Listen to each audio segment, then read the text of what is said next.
Hi, and welcome to CMPP's Speakers for Schools programme. My name's Rachel, and today I'm going to be chatting to Paul Marcus. Now, Paul used to be the Managing Director for Eagle Radio, which is a local radio station in Surrey in Hampshire. And I'm quite excited to find out a little bit about what he did at Eagle Radio and how he got to that position as well. So, hi, Paul. Hello, Rachel. Hi. Thank you so much for giving your time this afternoon. So what did you actually do for Eagle Radio? What does the Managing Director of Eagle Radio do? It was the most fantastic job, and I did it for a number of years. So if you can imagine having a bunch of extremely talented people and creative people, so everything from radio presenters to producers, and we weren't just a radio station, we were a media company, so video producers, in effect filmmakers, social media producers, journalists, great salespeople too. My job was to, a bit like a conductor of an orchestra, I suppose, my job was to make sure that we played the right tune with all those good people. So I wanted to make sure that the people we had were able to fulfill their potential and be the best they could be. And therefore, and radio is a wonderful business, particularly local commercial radio. It's a bit like a West End show that never ends, if you can imagine, because it's a 24-hour business and there's always things changing and always things happening.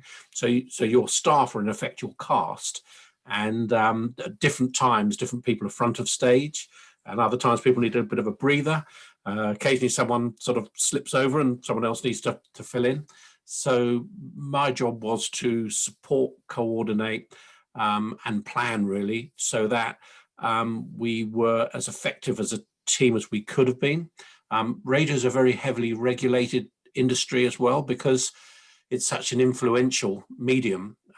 We are very heavily regulated to make sure that everything from what the presenters say to what the adverts say, even to the music and some of the lyrics within certain songs are appropriate. My job was to look after the different stakeholders, from the staff to the community to the advertisers to the shareholders, to make sure that the plates were all spinning all the time. Yeah.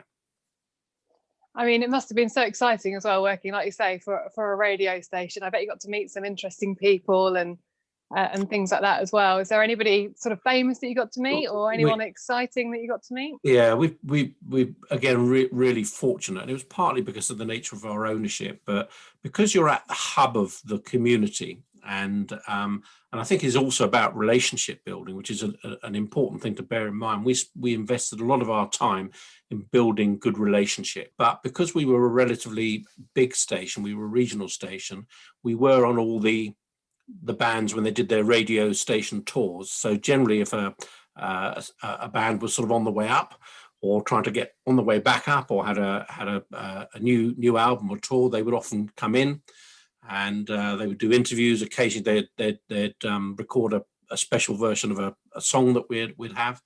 And so we had all sorts of interesting people, and most of them are actually really nice people, and they are just normal people who have a talent for that particular, to be able to be musical and be successful in that career.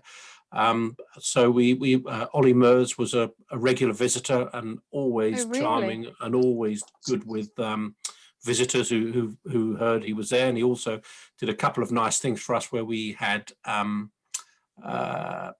maybe somebody from a charity or somebody who we knew about was having a difficult time, and they would come in and then he would do something special for them.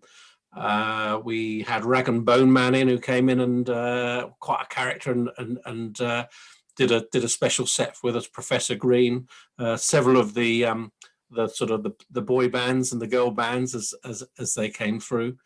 And then we also did people could also come in and hire a studio for recording or filming. So we did work with TV production companies who would sometimes come in and film dramas, but the set included a late night DJ scene or something. So we saw some interesting characters there. occasional royal visits, and Wow. and politicians. Yeah, and part of working there, it's quite exciting to be able to tell your friends that you've seen somebody come in, and we'd always try and be professional, but we did get excited about these things, and we'd normally just ask them to do one photo with the whole team. So most people who've worked there have got a nice little set of photos. For me, the most important thing we did is the work we did in the community, and that's the stuff I'm the proudest of. So we had the ability to make things happen. We ran some local charity appeals and fundraisers, and we got involved in certain initiatives. And I think they're the days that you look back and you think, wow, just look what we achieved together. Fantastic stories. Thank you so much for sharing those. And tell us how you got then into radio. How did you always want to be in radio, and how did you get into that position? Yeah, so I think my story is one about what's possible if you keep opening doors and look what's behind, and maybe take the transferable skills with you. So in an ideal world, you would go through your school and colleges and potentially university, and you would collect your qualifications, your academic qualifications, and then you would collect experience along the way, and you might have a chosen path. One of the things I think young people, the challenges young people have, but I think it's an opportunity, is there's no longer one career that they're likely to do for their whole lives. So I can remember my brother leaving school at 17 and spent the next 40 years working at the same place. And that's what he chose to do, and he was looked after by them for that. But I think that's not been my career path, and I think there are less people who are having that career path, even if they want to. So for me, I didn't do so well at school for a number of reasons. But so I went straight into work quite young, whereas a lot of my friends went to colleges and universities. And I've always enjoyed my work, or found ways to enjoy my work. So I've been lucky in that way. Basically, I built up skills and experience, which then transferred to other jobs, which enabled me to move on to other things. And I think you learn about yourself in the same way. If you go away to university, it's probably your first time away from family, and you find yourself a bit and learn about yourself and how you are at interacting with people, and what you're good at and not so good at. It's the same with work, because you find out the things that you're good at. You find out everything from whether you need a quiet space to work or you need a lively place to work, whether you'd rather work on your own or you want to be part of a team. And the thing that I think I found is that I was a good communicator, and it's not something that had really ever occurred to me before. But I was a printer when I started, and I worked at an estate agent's, and they let me out at lunchtime so they could all go and have lunch and go to the pub, and I managed the shop. But when people came in, they gave good feedback about me, and then I was allowed out at a weekend on a Saturday morning.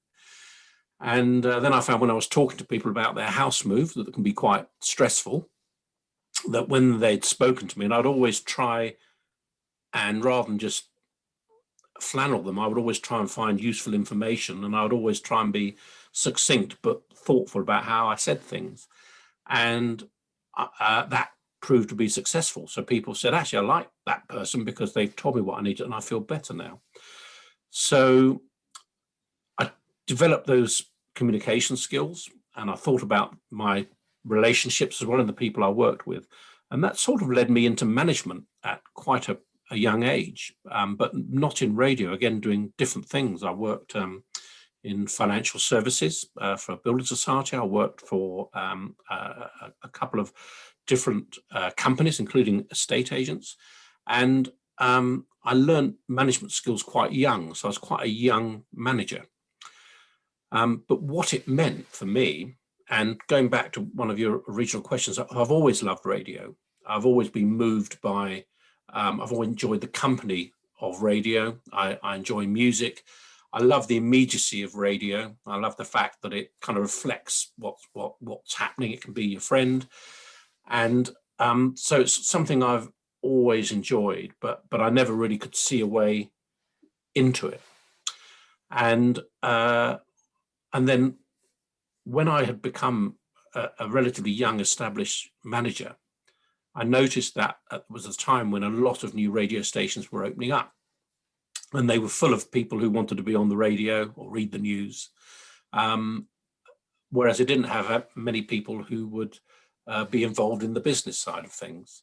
And again, I've always enjoyed business. I've always been intrigued by business, whether you're sort of doing a boot sale and trying to get as much money as you can for your old cassettes and T-shirts or whatever. I always liked that sort of aspect.